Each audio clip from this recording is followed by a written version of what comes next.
you prepare yourself mentally? Like, what gets you in that mental state to be like, this is like you said, it's preparing for war. You know, someone's trying to take your head off, you're trying to take their head off. So, what do you do mentally that prepares you for that to enter that realm?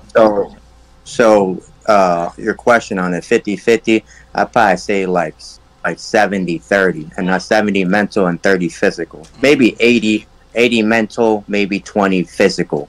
The reason I say that because like, physically there's a lot of people that are freak athletes, but once they step in there and they got to deal with the crowd or the noise or just being a fighter and being involved in in a place where they've never been before, with thousands of people just watching and having the highest expectations for you because they seen you. You're a physical force in the gym and you're a savage. But you gotta also, whatever you do in the gym, bring to the cage or the ring and showcase that. Some people have been physically built, physically more gifted than me, and mentally they get in there and they go black and they get beat up by a guy that's not even as physically in shape as they are. They just, those guys in there are mentally ready to kill you, and Right.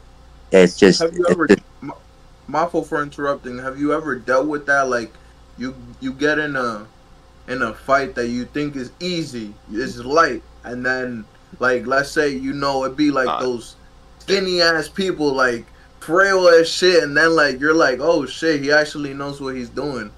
Have you ever well, been in that position? what to answer your question, like if I underestimated somebody, Yeah, and yeah. to answer your question, I have back in my amateur career, right? When I Hmm. fought this kid, he was like 5'10", and we fought at 135, and I'm up 5'5", solid.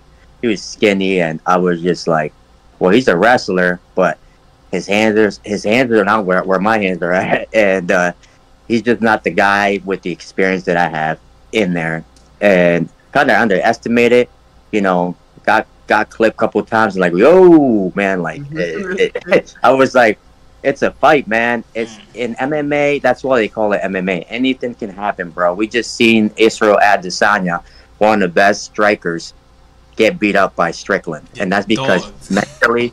mentally, John Strickland was ready to die in there, man. And he got inside do you his think? head. Yeah, I was gonna ask. Do you think Izzy underestimated Sean?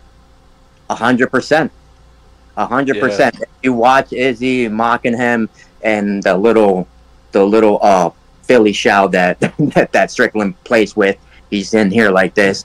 Actually, it worked to his advantage in that fight because he was very relaxed, very poised, and show his showed that he can stay in there, and everything that Izzy like feints, everything that Izzy was throwing at him, he was just ready to just counter and come back. And he waited. He was very patient. That's the number one thing. He's very Right. patient, and he executed, man. And that's a guy that they underestimate, Sean Strickland, and he's a champion now. You know what I mean? Who would have known?